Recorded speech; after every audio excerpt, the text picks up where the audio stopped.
Tonight on Primetime Politics, renewing ties. I will make it. I will make it. Mark Carney is in Mexico looking to repair and rekindle a relationship damaged by Trump's trade war. Coming up, we'll speak to a former Canadian ambassador to Mexico about what Canada and its southern partner can do to bolster each other's economies. Also, fiscal exam.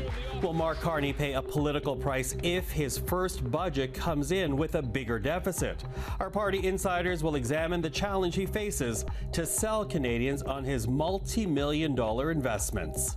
And it's not controversial. I'm not concerned. I'm happy to have people engage. Facing down her critics, the Green Party's Elizabeth May tells us why she wants to stay on as party leader, at least for now. This is Primetime Politics. Hello, everyone. I'm Michael Serapio. Well, we start this evening in Mexico City, where the Prime Minister arrived this afternoon, starting a two-day state visit in that country to build and repair a key continental relationship.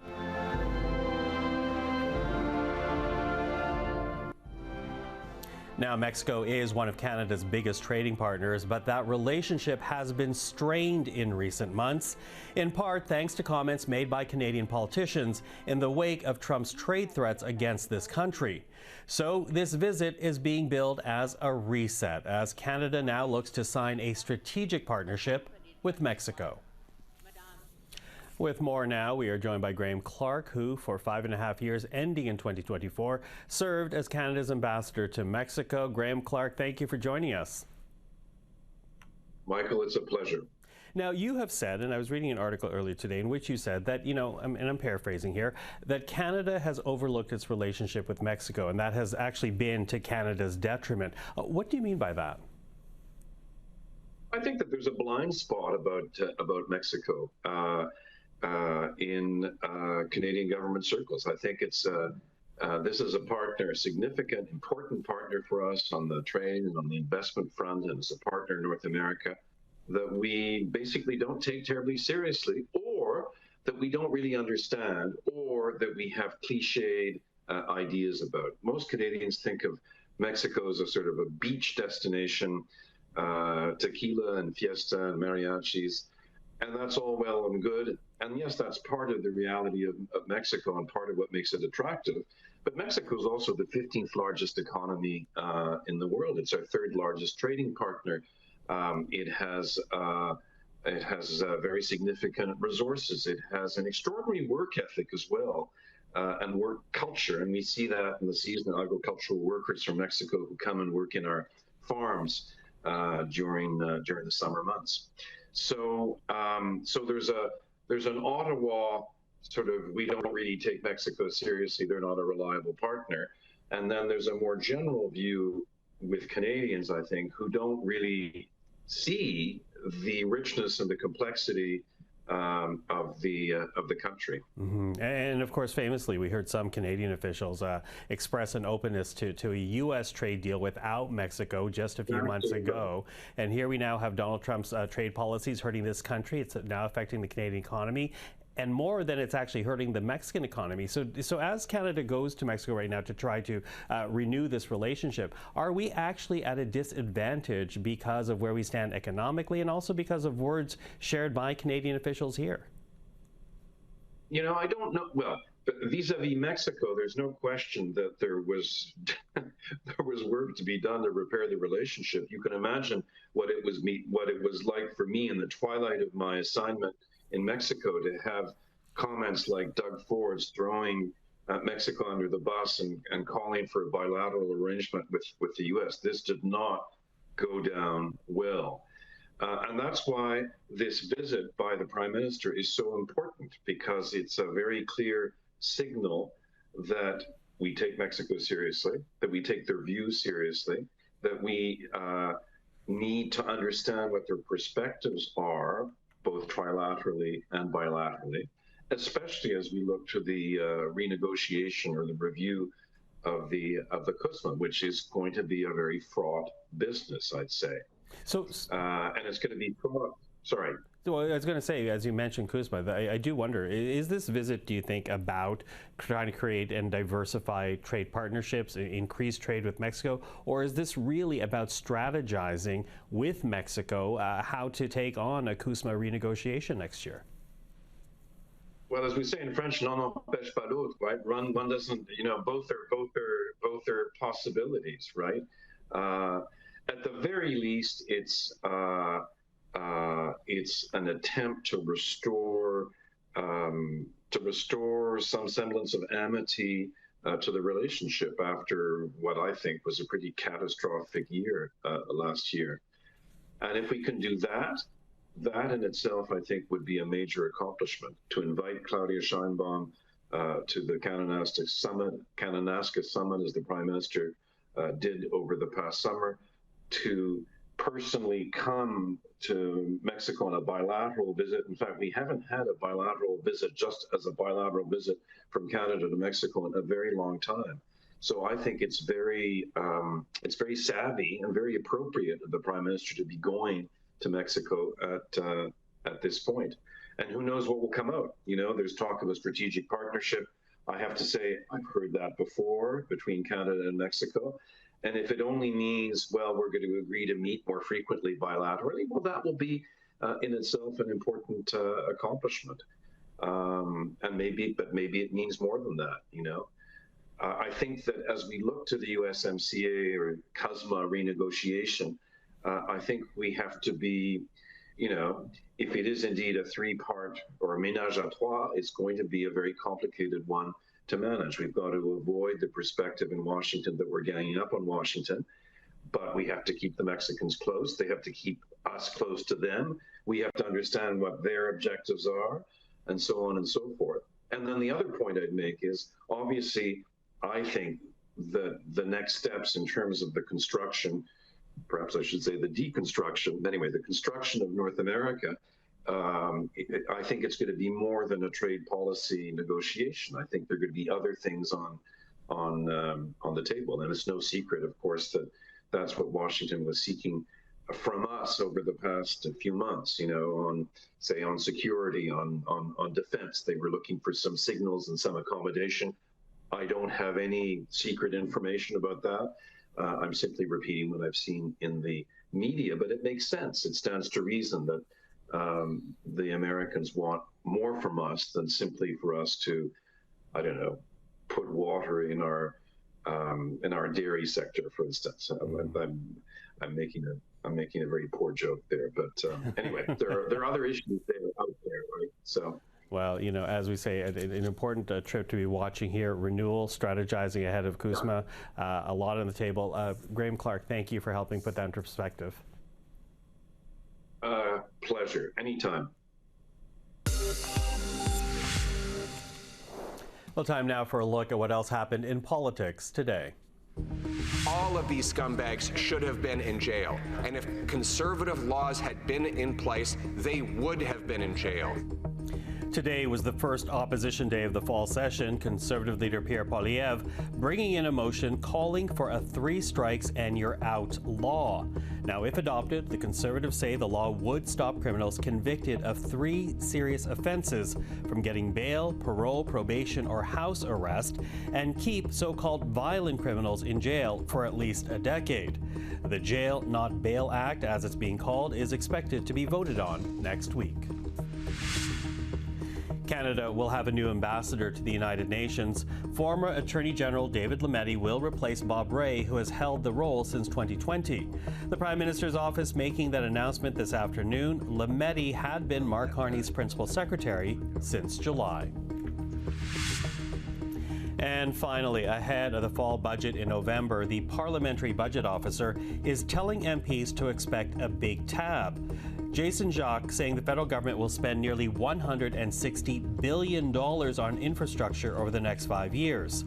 But the PBO's latest tally does not account for 5% NATO spending, the target Canada agreed to in June. Parliamentarians had asked the PBO for an update on infrastructure spending. Okay, let's stay on federal spending right now because that could be a huge communication challenge for the Carney government, scheduled to table its first budget on November the 4th. With more, let's bring in our party strategist, Marci Surkes, former Liberal Executive Director of Policy and Cabinet Affairs in the PMO and current Chief Strategy Officer and Managing Director at Compass Rose, Cole Hogan, Conservative strategist, and in Peterborough right now, George Soule, former NDP Director of Communications, current Principal at On Step Strategies. Hello to the three of you. Hello. Hello, Michael. So listen, I want to talk a bit more about spending because there has been a lot of talk this week about the upcoming budget. You know, on the one hand, Mark Carney's government investing in these national projects. On the other, we're hearing from people like the Parliamentary Budget Officer expressing concern that they don't really know whether or not this government is staying with its fiscal anchors. So I'm wondering, and Marci, I'll get you to start us off here, you know, how much of a challenge and will Canadians punish Mark Carney's government if he does not prove that he's a better fiscal manager than Justin Trudeau? I don't think Canadians are going to punish Mark Carney anytime soon. While I think the honeymoon is over, so to speak, and that we're past that electoral bliss period, he continues to enjoy strong support across all of the public opinion research. And the reality is that Canadians are not set to go back to the polls anytime soon. So I do think Mr. Carney has some runway. He has presented himself as a strong economic steward, fiscal manager. It's true that this budget is going to be spendy. What I mean by that is clearly the investments that have already been outlined are massive, whether we're talking about the commitments to NATO defense spending, whether we're talking about major infrastructure projects or the domestic housing supply. Those are big ticket items for sure. I would encourage everyone to actually think about this budget, Mr. Carney's first, as an opening salvo, so to speak. It's almost like an amuse-bouche before we see the real budget in March. This is an off-cycle budget. It is part one of two. There will be significant investment. There'll be a bit of restraint demonstrated here. You're going to say, well, that's kind of how do you do both at the same time? How do you have restraint, austerity, and spending at once? I think this one will be heavier on spending and investment. We'll see more restraint in March. That's when I think the test, like the proof will be in the pudding in March. That will be when Canadians are really going to have to decide if Mr. Carney has gotten the country's finances under control. Mm-hmm. What do you say that? Because, you know, and for people who have forgotten, you know, Mark Carney did campaign on being better fiscally than was the previous government. Mm-hmm. Yeah, just to continue the metaphor of the amuse-bouche, I'm interested to see what the main course is when the budget actually comes in. But I think there's a few things at play here. I think Mark Carney wants to continue to separate his government from Justin Trudeau's. Over the last few weeks, we've seen a shuffling of, you know, a deck of cards of Trudeau-era ministers to bring in and put a new face on the Carney government. But this isn't new. It's a form of patronage. Every party does it. So I think it's pretty commonplace. But this is similar to what Justin Trudeau did when he first became Prime Minister as well. He didn't want the ghosts of Liberal eras past hanging over his governance. So as we watch things move forward, I'll be curious to see how that's done, because we still haven't had a budget in over 500 days. It's been a year and a half since we've had a budget, and we have no idea what the deficit's going to be. So I look at this overall, and you know, we talk a lot about slogans, especially that's a criticism the Conservatives get. Spend less, invest more is also a slogan, and we'll see what it does to the country's finances. Mm-hmm. George, I don't know if that makes you the dessert or the nightcap, but what do you say to it? Well, I mean, I think ultimately people are more worried about what's going on their own kitchen table than at any restaurant that would serve something called an amuse-bouche. And I think that's where Mark Carney's going to have a bit of a challenge, right? I think, you know, being more responsible economically than Justin Trudeau is a pretty low bar set. You know, Mr. Carney was elected to take care of Donald Trump. I think obviously that's become an even bigger challenge than he assumed it was. It was as tough as the rest of us knew, but he thought he could handle it, and that's being a bit too hard for him. So now he's trying to figure out things domestically. I think a budget that talks about austerity, which, let's be clear, that just means cuts. Those cuts, and he told us before the election, are going to come at services that people need. So I think, you know, I think the honeymoon is still going. I think Marci's cutting that a little short. I think it's still going on. But when those cuts hit people, I think that's when the real response and the real reaction to this prime ministership is going to come out, and then we'll see how people feel about that. Well, you mentioned cuts, George, and I have to say, you look at the polling, and we were seeing this in the last few weeks, where the concerns, and this is not new to any of us around the table, but the concerns have shifted. They've shifted from Donald Trump back to affordability. Not that Donald Trump has gone away, but affordability is now once again on top. And if there is some demonstration of cuts, how hard is it going to be for this government to address affordability while at the same time retooling the economy and at the same time trying to deal with this first budget, Marci? Yeah, I mean, this government is trying to walk and chew gum at the same time. There's no question that there are multiple competing priorities, and sure, affordability never really went away. It was part of the second part of that conversation during the election around what Donald Trump meant for Canada, the impact on Canadian industry and the correlating effect on our kitchen tables and how each of us are feeling. So affordability is more pronounced now. That is in part because although the conversation has cooled with Donald Trump, the renegotiation of NAFTA, CUSMA, USMCA, whatever you want to call it, is just around the corner. And Canadians are going to start caring again quite a bit about what that conversation is with the U.S., even if it's not front of mind right now.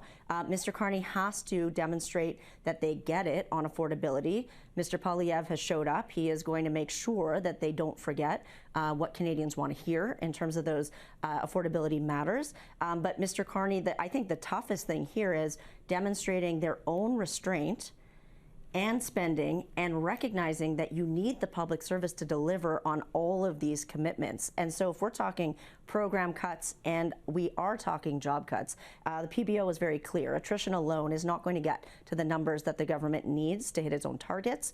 That is going to mean job cuts in the public service.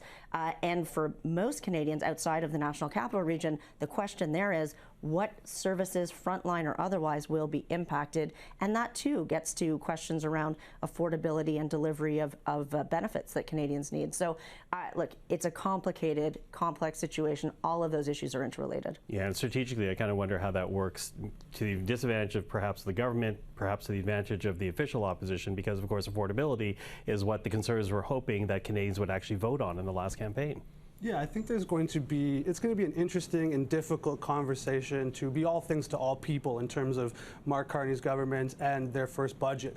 I'll give them credit in terms of the major projects office. I think strategically, politically, that was a great thing. Not particularly impressed with the first 5 projects on the initial list. I hope that there's more to come, in particular, a pipeline project in Western Canada. I think that's something we need to see. And I'll give the Liberals credit on another point in terms of their comms and strategy around Donald Trump and tariffs. In fact, it won them the last election, so full points on that. But now to the conversation we're having. The conversation has shifted where Trump and tariffs are no longer the #1 concern for Canadians. I think it was an Abacus poll that had, the majority of Canadians saying that there's too much focus on Donald Trump and tariffs right now. So as that issue, the #1 issue that the Liberals won the election on, as that fades from the forefront of minds for Canadians and domestic issues are more at the forefront where Conservatives are stronger, I think we have a better advantage for setting the agenda in the fall sitting and the political battles to come. Mm-hmm. George, how do you see affordability shifting what we see in the House of Commons? Well, I think it's just a matter of people paying attention to what's happening, right? Again, there was the whole specter of Donald Trump. Which is what the Liberals were able to run on. We saw Pierre Poilievre trying to run on what was remaining in the tank on years worth of a campaign and millions of dollars spent attacking Justin Trudeau's Liberals, and then trying to get away with that even after Justin Trudeau was gone. And now it's time to actually talk about real people, right? And so, you say walk and chew gum. What the Liberals are really trying to do, literally, is say they're investing while they're actually cutting big. They want to say they're creating jobs while they're actually going to lay a bunch of people off. And I think that's, again, these things are going to hit their kitchen table and hit people in a real way. And, the Conservatives and Liberals can talk all they want about, being well-meaning, but ultimately people, I think, are saying, okay, how does politics affect me? It affects how I pay for things or how I'm not able to. And I think that's really what's going to hit people this fall and is already hitting. That's why it's come back on the top of the list, because sure, Donald Trump's scary, but what's scarier is not being able to put food on the table for your family and keep a roof over their head. So I think that's where the focus needs to shift to, and I think that's something that both Pierre Poilievre and Mr. Carney struggle with. Okay, listen, George, you mentioned Pierre Poilievre. I'm running out of time. I have about a minute with each of you on this last question, but I do want to talk about Pierre Poilievre. Back in the House of Commons, but still, his popularity is less than the popularity of his party. I think like it's basically 2-1. People prefer Carney over Poilievre as Prime Minister. I'll begin with you here, Cole. Sure. What does Poilievre have to do to change his unpopularity numbers? Well, I think there's a few things he can do. First and foremost, we've seen, a bit of the tone conversation is always first and foremost on this stuff, and I think we've seen some recent interviews from Pierre which have demonstrated that. But also on the CBC. Yes, that's right. Yeah, of all places. So in addition to that, it's been interesting because Pierre Poilievre and the Conservatives have said they're going to propose, not just oppose. I think that's a little bit different. The first day back in the House, Pierre Poilievre positioned a question in terms of in the spirit of nonpartisanship, and then questioning the Prime Minister from there. But, over the last few years, Pierre Poilievre has defined the political policy issue matrix in Canada, and I think he'll continue to do that. And Mark Carney, in a lot of instances, has been following Poilievre's lead on policy. And right now, we see that Poilievre and the Conservatives are leading on all the domestic issues, immigration, crime, jobs, the economy. And as they continue to do that, that's something that Mark Carney and the Liberals will have to address and switch up their strategy for. Okay, Marci? Yeah, I agree with Cole's assessment. I would say only this. I think Mr. Poilievre has begun to moderate his tone. He's clearly trying to appeal to a broader audience. He needs to do more of that. He is competing against a Prime Minister whose ace in the sleeve is his economic bona fides and his reputation in that space. We will see how he fares with Budget 1 and Budget 2. But assuming that Mr. Carney can maintain those economic credentials, Mr. Poilievre has to do whatever he can to shore it up, to show that he's got his own council of advisors, that he's got a path, that he can speak to both the macro and the microeconomic issues. He's good on the micro, we know that. He's got to be able to broaden it out to speak to a broader swath of Canadians. Okay, last minute to you here, George. Pierre Poilievre spent the last 10 years fine-tuning himself to be the ultimate Justin Trudeau fighter, and Justin Trudeau's gone. I think the Conservatives are going to have a leadership review coming up in a few months, and we'll talk, I'm sure, more about it between now and then. But I think Conservatives are looking around and saying, when you're a hammer, every problem's a nail. But now they need a screwdriver, and so that's just not a job that Pierre Poilievre can fill. So I think the Conservatives are going to be looking for an alternative soon.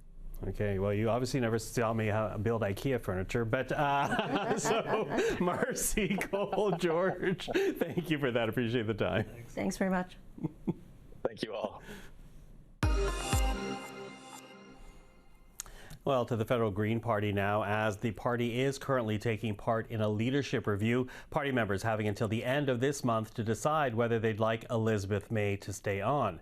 May has already said she will not lead the party into the next federal election, but she, as the only MP in the House, would like to remain leader until a successor is chosen. But dozens of Green Party members think it is best she leave now. They have signed an open letter saying the party needs renewal. And joining us now is the leader of the federal Green Party, Elizabeth May. Ms. May, thank you for coming to studio. Well, now you're calling me Ms. May. I don't feel like I can call you Michael. You can call me Michael. Okay. Behind camera, I'll call you Elizabeth. How about that? It's great to be here. Thank you. Thank you. Listen, obviously we're starting off here, not with the easiest of topic to raise with you, but you are being criticized right now because your leadership is under review as laid out by your party constitution. And you have people now openly calling for you to step aside as leader. And this is a part of the letter that they published. Since 2020, our party has experienced a significant decline, losing over 20,000 members, dozens of electoral district associations, over half our donors, and we stand at a critical juncture. If we do not act now, they say, we risk falling further into political irrelevancy.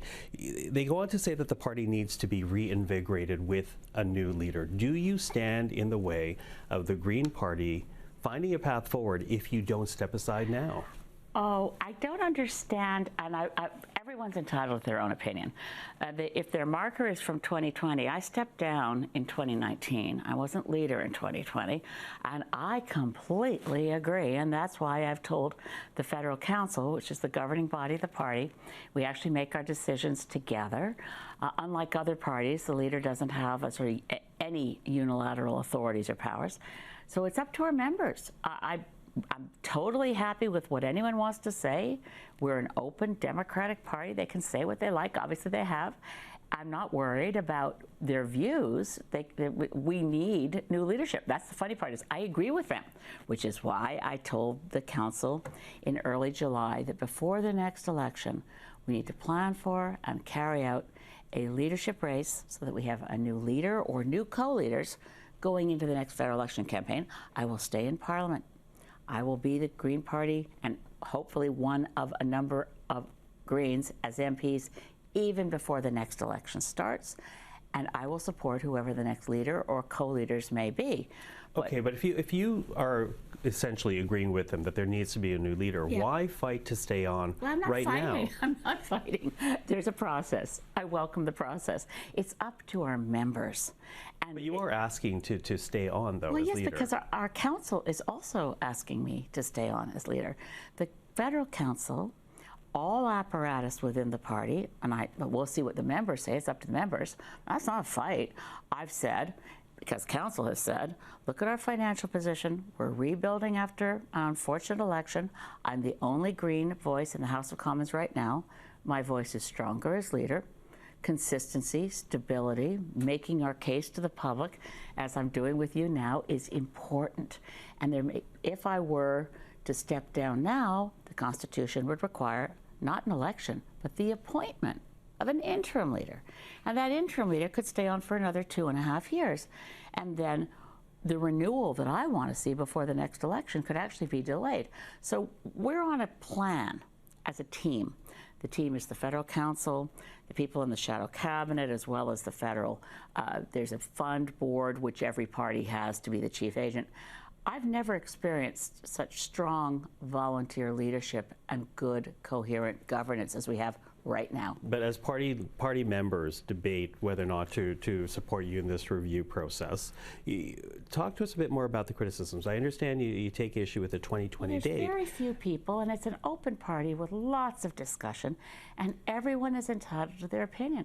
But the only opinion that matters is what the members say in the leadership review. But there are criticisms about lost membership, donations, losing members of Parliament. Do you take any responsibility in that? Actually, of course.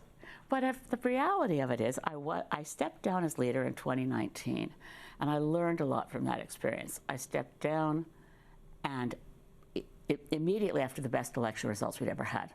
We'd elected 3 MPs. We had a very strong degree of public support and a high voter turnout for Greens. Unfortunately, after the leadership race, the next leader, for what we can say for short form, is it wasn't a good fit. Then we had to go into an interim leader. And then that interim leader was there for quite a while, and he did a great job. But then we had to go into a leadership race. I'm trying to learn from my mistakes. And it was a mistake to step down as opposed to doing what I'm doing now, which is that the leader who preceded me in the Green Party, Jim Harris, said, I'm not going to be leading the party into the next election, and I will step down as soon as the next leader is elected at our convention. That next leader, way back then, happened to have been me. That was the right way to do it, because it involved a plan. It involved a very positive moment of passing the baton to, as it happened to me, but next time around, it won't be. Obviously, I'm stepping down as soon as the leadership race is concluded. I don't think it's not up to me when it happens or how it's constructed or what the rules are.